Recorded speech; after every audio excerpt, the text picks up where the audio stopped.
राधा कृष्ण मेरे प्रियजनों, आप आइए, स्वागत है आपका आपके चैनल किस्सा कहानी पे। बैठिए। यह कहानी एक गुरुकुल में पढ़ने वाले शिष्य की है जिसका अंतिम दिन था।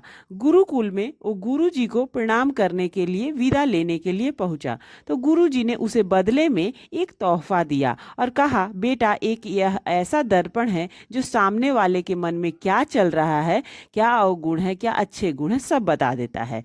उस शिष्य बड़ा प्रसन्न हुआ। पहले तो तोहफा मिला, गुरुजी की तरफ से मिला और किसी को नहीं मिला, इसे ही मिला।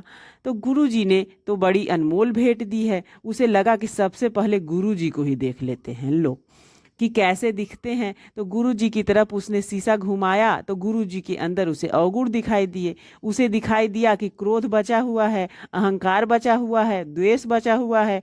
अब गुरुजी थे, कुछ बोल नहीं सकता था और उन्होंने ही तोहफा दी थी तो कुछ बोला नहीं, चुपचाप प्रणाम करके निकल लिया। और जब बाहर की तरफ जा रहा था तो सोच रहा था कि कैसे गुरु हैं, इनको मैंने अपना आदर्श माना, इनके अंदर अवगुण बचे हुए हैं, इन्होंने अपने ही अवगुणों को खत्म नहीं किया, इनके अंदर बुराइयां बची हुई हैं। बहुत उसका जो भी भरोसा था टूटता जा रहा था। रास्ते में उसे एक पुराना दोस्त मिला तो उसे लगा कि दोस्त की भी परीक्षा ले लेते हैं। अब उसके पास एक ऐसा हथियार आ चुका था, एक ऐसा दर्पण आ चुका था, मिरर आ चुका था, सामने वाले के मन में क्या चल रहा है पता कर सकते हैं। तो उसने अपने दोस्त को भी दिखाया कि भाई देखना जरा एक बार अपना चेहरा इसमें।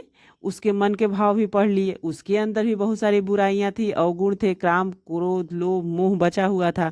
उसका भरोसा टूट गया दोस्त पर से भी। आगे बढ़ा तो उसे एक रिश्तेदार दिखाई दिया। उसे लगा कि चलो इनका भी हाल जान लेते हैं।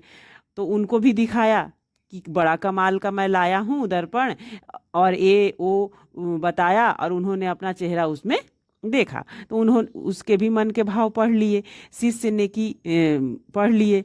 रिश्तेदार में भी कमियां, उसका भरोसा धीरे धीरे संसार पर से उठने लगा कि गुरुजी में कमी है, दोस्त में कमी है, रिश्तेदार में कमी है, क्या चल रहा है दुनिया में। लोग बताते कुछ हैं और अंदर से रहते कुछ हैं। डबल स्टैंडर्ड की दुनिया है, मिथ्या है संसार।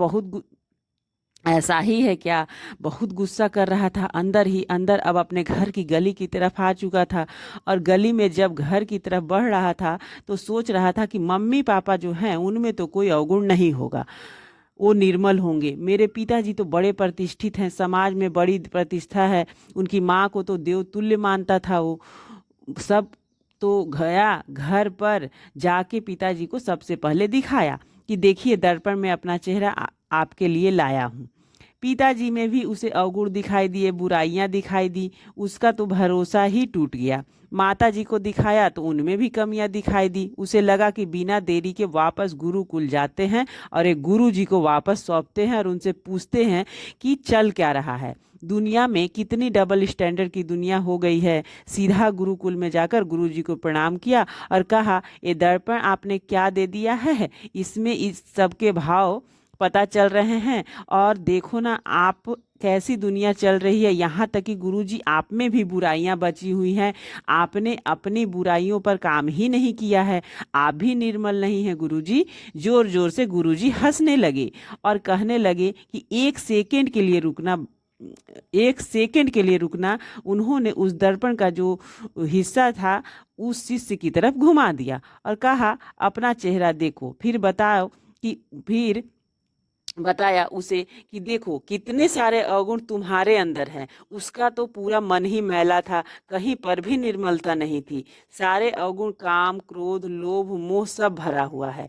गुरुजी ने कहा, बेटा, ये दर्पण तुम्हें इसलिए दिया था कि ताकि तुम अपने आप को देखो और अपनी बुराइयों को, अपने दुर्गुणों को नष्ट करो, बुराइयों को मिटाओ और अच्छे इंसान बनो। तुमने पूरा दिन निकाल दिया देखने में कि किसमें क्या भरा हुआ है, जबकि यह नहीं देखा कि मेरे अंदर कितनी बुराई है। इस दुनिया में सब यही तो कर रहे हैं, दूसरों के अवगुण देख रहे हैं, दूसरों की बुराइयों पर डिस्कस कर रहे हैं, टाइम वेस्ट कर रहे हैं, बजाय कि अपने जो अवगुण हैं, अपने जो बुराइयां हैं उनको नष्ट करने में हमें सबसे पहले अंदर की कमियों को खत्म करना है।